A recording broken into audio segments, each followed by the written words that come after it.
বন্ধুরা, আবারও একটি নতুন জরিপ নিয়ে আসলাম। পদত্যাগের নাটক করছেন ডক্টর মোহাম্মদ ইউনূস। আর এই বর্তমান ইস্যুকে কেন্দ্র করে ডক্টর মোহাম্মদ ইউনূসকে আরো 5 বছর ক্ষমতায় দেখতে চায় দেশের কত ভাগ ভোটার। মূলত এই নিয়ে এই জনমত জরিপটি করা হয়েছিল। তো দর্শক, গতকাল ডক্টর ইউনূস পদত্যাগ করতে চেয়েছেন, তবে এই পদত্যাগের বিষয়টি একটি নাটক এমনটি বলছে দেশের বেশ কিছু গণমাধ্যম। বাদ যায়নি নিউ ইয়র্ক টাইমও। সেখানে ডক্টর ইউনূসের এই বিষয়টি নিহাতি ছেলেমানুষি এবং তার ব্যক্তিত্ব ক্ষুণ্ণ করে এমনটি প্রতিবেদন প্রকাশ করেছে বিশ্ব আন্তর্জাতিক গণমাধ্যম New York Times. New York টাইমসের প্রতিবেদনটি আপনাদের সঙ্গে শেয়ার করা হচ্ছে। দেশের বর্তমান পরিস্থিতিতে ক্ষোভ ও হতাশা প্রকাশ করে অন্তর্বর্তী সরকারের প্রধান উপদেষ্টা পদত্যাগের ঘোষণা দেন। ইউনূস বলেন, এভাবে দায়িত্ব থাকা সম্ভব হচ্ছে না। নির্বাচন নিয়ে চাপ তৈরি করা হচ্ছে। দেশের বিরাজমান পরিস্থিতিতে যদি ঠিকভাবে কাজ করতে না পারেন, তাহলে প্রধান উপদেষ্টার পদে থেকে কি লাভ? এদিকে পদত্যাগের ঘোষণা দিয়ে ডক্টর ইউনূস সমালোচনার মুখে পড়েছেন। তাকে যখন অন্তর্বর্তী সরকার পরিচালনার নেতৃত্বে আনা হয়, তখনও রাস্তাঘাটে রক্তপাত চলছিল। কিন্তু তার সহযোগীরা বলেছেন, বর্তমানে দেশের সবচেয়ে বড় রাজনৈতিক দল ও সেনাবাহিনীর মধ্যে বিকাশমান ঐক্যের কারণে তিনি বাধাগ্রস্ত অনুভব করছেন। এই ঐক্য তার নীতিগুলোর সমালোচনা করছে এবং বলছে তিনি নির্বাচনের পরিকল্পনায় অত্যন্ত ধীরগতিতে এগোচ্ছেন। গত বৃহস্পতিবার মোহাম্মদ ইউনূস বাধাহীনভাবে কাজ করার জন্য রাজনৈতিক ও সামরিক সামর্থ্য না পেলে পদত্যাগের হুমকি দেন। এদিকে বর্তমান রাজনৈতিক পরিস্থিতি বিশ্লেষণ করে নিউ ইয়র্ক টাইম লেখেন, হাসিনার পুরনো বিরোধীরা যে কোনো নির্বাচনে জয় পাওয়ার মতো অবস্থায় রয়েছে। নির্বাচন যত দ্রুত হবে সেই সম্ভাবনা তত বেশি। শেখ হাসিনার দল লাঞ্ছনার মধ্যে রয়েছে এবং সম্প্রতি দলটির কার্যক্রম নিষিদ্ধ করা হয়েছে। এর ফলে বর্তমানে দেশটিতে কার্যত অর্থবহ রাজনৈতিক প্রতিপক্ষ নেই। বাংলাদেশ আইন শৃঙ্খলারও অবনতি ঘটেছে। সেনাবাহিনী ও বাংলাদেশ জাতীয়তাবাদী দলের ক্রমবর্ধমান চাপের মুখে থাকা মোহাম্মদ ইউনূসের নিজের কোনো রাজনৈতিক সমর্থনও নেই। কিন্তু তিনি নির্বাচন আসলে কি দেবেন বা আদৌ কি দেবেন? আর পদত্যাগ, এটা কি আসলে কোনো নাটক? নির্বাচনের ট্রেন যাত্রা শুরু করেছেন তিনি, এমনটি ঘোষণা দিয়েছিলেন একটি ভাষণের মাধ্যমে। এটি আর থামবে না এমনটিও বলেছিলেন। তবে এই যাত্রাপথে আমাদের অনেক কাজ শেষ করতে হবে এমনটিও তিনি বলেন। নির্বাচন দিবেন করছেন, কিন্তু তিনি দিচ্ছেন না। এদিকে তিনি পদত্যাগের নাটক করছেন। এদিকে ইউনূসের পদত্যাগের বিষয়টি সম্পূর্ণ নাটক এবং তিনি কখনোই ক্ষমতার লোভ ছাড়তে পারবেন না এমনটিও মন্তব্য করছেন মানুষ। তো দর্শক, সম্প্রতি এই ইস্যুকে কেন্দ্র করে ডক্টর মোহাম্মদ ইউনূসের পদত্যাগ ঘোষণার পর একটি জরিপ করা হয়। ডক্টর মোহাম্মদ ইউনূসকে ক্ষমতায় দেখতে চায় দেশের কত শতাংশ ভোটার। তো ডক্টর মোহাম্মদ ইউনূসকে 5 বছর ধরে ক্ষমতায় দেখতে চায় বাংলাদেশের কত ভাগ মানুষ, সেই সম্পর্কে একটি জরিপ করা হলো।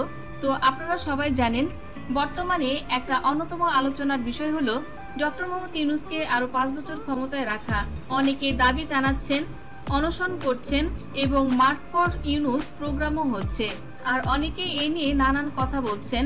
ডক্টর মোহাম্মদ ইউনূসকে 5 বছর ক্ষমতায় দেখতে চায় দেশের কত ভাগ মানুষ? তো অনেকেই বলছে ডক্টর মোহাম্মদ ইউনূসকে 5 বছর ক্ষমতায় দেখতে চায় দেশের বেশিরভাগ মানুষের। তবে অনেকেই বলছেন বর্তমানে ডক্টর মোহাম্মদ ইউনূসের ক্ষমতা ছেড়ে দিয়ে একটি নির্বাচন দেয়ার। তো দর্শক, আমরা আজকে এই জনমত জরিপের মাধ্যমে জানার চেষ্টা করছি ডক্টর মোহাম্মদ ইউনূসকে আরো অন্তত 5 বছর ক্ষমতায় দেখতে চায় দেশের কত ভাগ মানুষ সেই সম্পর্কে। তো এখানে 4টি অপশন দিয়েছিলেন, আর এই 4টি অপশন হলো এ বছরের ডিসেম্বর পর্যন্ত, আগামী বছরের মাঝামাঝি পর্যন্ত, 2029 সাল পর্যন্ত, উনি যতদিন বেঁচে থাকেন ততদিন পর্যন্ত। আর মূলত এই 4টি অপশন দিয়েছেন তিনি এই পোলটিতে। আর 63,000 মানুষ এই জরিপে অংশগ্রহণ করেছে। আর এই জরিপটি ছিল অত্যন্ত নিরপেক্ষ এবং গ্রহণযোগ্য একটি জরিপ। আর এই জরিপে বাংলাদেশের সকল দল মত এবং সকল শ্রেণীর মানুষ এই জরিপে অংশগ্রহণ করেছিল। ডক্টর মোহাম্মদ ইউনূসকে বাংলাদেশের কত শতাংশ মানুষ আরো 5 বছর ক্ষমতায় দেখতে চায়? তো এখন আমরা সেই রিপোর্টটি একবার দেখে নিই। তো দর্শক, এখানে আপনারা দেখতে পাচ্ছেন বাংলাদেশের 9% মানুষ, ডক্টর মোহাম্মদ ইউনূস যতদিন বেঁচে থাকবেন ততদিন তারা ডক্টর মোহাম্মদ ইউনূসকে ক্ষমতায় দেখতে চান। তো এরপরে আরেকটি অপশন ছিল আগামী বছরের মাঝামাঝি পর্যন্ত। তো আগামী বছরের মাঝামাঝি পর্যন্ত যে অপশনটি রয়েছে, তো সেখানে মাত্র 5% মানুষ তারা জানিয়েছে যে আগামী বছরের মাঝামাঝি সময় পর্যন্ত তারা দেখতে চায়। এবং একটি প্রশ্ন ছিল এবছরের ডিসেম্বর পর্যন্ত তাকে ক্ষমতায় দেখতে চায় দেশের কত শতাংশ মানুষ, আর এটাতেই সমর্থন জানিয়েছে দেশের 55% ভোটার। তাছাড়া 2029 সাল পর্যন্ত তাকে ক্ষমতায় দেখতে চায় এখানে মাত্র 32% ভোটার, অর্থাৎ 5 বছর ক্ষমতায় তাকে কিন্তু দেশের বেশিরভাগ মানুষ পছন্দ করছে না। তো বর্তমানে ডক্টর ইউনূস যতই পদত্যাগের নাটক করুক না কেন, দ্রুত নির্বাচন দেয়া তার কিন্তু একটি দায়িত্ব। কেননা দেশের সাধারণ মানুষ তারা চায় একটি নির্বাচিত সরকার দেশে থাকুক। আইন শৃঙ্খলারও অবনতি ঘটছে, সবাই মব জাস্টিসে মত্ত রয়েছে। দেশের রাজনৈতিক পরিস্থিতি এই 10 মাসেও এখনো পর্যন্ত স্থির হয়নি। 5ই আগস্ট যখন শেখ হাসিনা দেশ ত্যাগ করেছে এবং ভারতে পালিয়ে গিয়েছে, তারপর থেকে এখনো পর্যন্ত দেশের রাজনৈতিক পরিস্থিতি উত্তপ্ত পরিবেশই বিরাজ করছে। যে যার মতো বিভিন্নভাবে দাবি দাওয়া করে নিজেদের আখের গুছিয়ে নিচ্ছে, আর এতে করেই দেশ কিন্তু এখন মগের মূল্য হয়ে গেছে, এমনটি মন্তব্য করেন দেশের বেশিরভাগ সাধারণ মানুষ।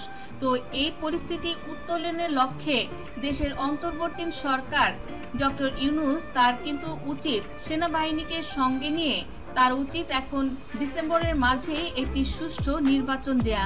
তো দর্শক বন্ধুরা, আপনাদের কি মতামত?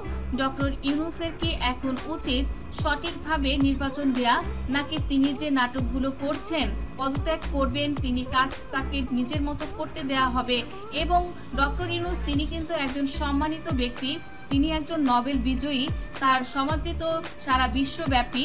কিন্তু এর মানে এই নয় একজন নোবেল ম্যান হলেই যে তিনি একজন ভালো শক্তিশালী রাজনীতিবিদ হতে পারবেন, এটা কিন্তু নয়। তার সম্মান অন্য জায়গায়, তিনি একজন ভালো বিজনেসম্যান, এটাও সঠিক কথা। কিন্তু এর মানে এই নয় তিনি রাজনীতিতেও খুবই ভালো এবং দক্ষ, কেননা তার অদক্ষতা প্রমাণ করছে তার উপদেষ্টাদের নিয়োগ নিয়ে, যেখানে বয়োজ্যেষ্ঠ এনজিওর কর্মকর্তাই তার রাষ্ট্রীয় ক্ষমতায় বেশি। উপদেষ্টার পদে রয়েছে দেশের এনসিপির কিছু নেতাকর্মী, তাছাড়া রয়েছে তার নিজস্ব এনজিওর কিছু লোক, এবং তাদের অনেক বয়স হয়েছে এবং যাদের কেউ ঠিকভাবে চিনতই না, তারাই এখন দেশের উচ্চ ক্ষমতায় বসে নিজেদের সর্বা ভাবছে, এবং তারা ভাবছে এই ক্ষমতা একবার চলে গেলে এটা তারা আর ফিরে পাবে না। আর এতে করেই তারা আরো কিছু বছর, অর্থাৎ আরো 5 বছর ক্ষমতায় থেকে তারা কিন্তু চাচ্ছে নিজেদের আখেরটা ভালোভাবে গুছিয়ে নিতে। তো আরেকটি কথা বলে রাখা ভালো, ডক্টর ইউনূস যেহেতু পৃথিবীর সর্বক্ষেত্রে সমাদৃত, আমরাও তাকে সম্মান করি। তিনি যদি সুন্দরভাবে সুষ্ঠুভাবে নির্বাচন দেন, এটি করে কিন্তু তার নিজেরও সম্মানটা বৃদ্ধি পাবে এবং সর্বক্ষেত্রে তিনি সমাদৃতই থাকবেন। কিন্তু এখানে যদি তিনি মনে করেন এটাই শেষ, আর তিনি ক্ষমতায় আসতে পারবেন না, তার যে একটা ক্ষমতার লোভ, এটা যদি তিনি ধরে রাখেন, এটা করে তার কিন্তু সম্মানটা দিন দিন চলে যাবে। তাই আপনাদের কি মনে হয় না ওনার যত দ্রুত সম্ভব ওনার নিজস্ব কাজে ফিরে যাওয়া উচিত এবং দেশে একটি সুষ্ঠু নির্বাচনের মাধ্যমে দেশের রাজনৈতিক পরিস্থিতিকে স্থিতিশীল করা উচিত? তো দর্শক, ডক্টর ইউনূসকে কি আরো 5 বছর ক্ষমতায় রাখা উচিত কি উচিত না, এ বিষয়ে আপনি আপনার মন্তব্যটি জানিয়ে দিন। ধন্যবাদ দর্শক সম্পূর্ণ ভিডিওটি দেখার জন্য।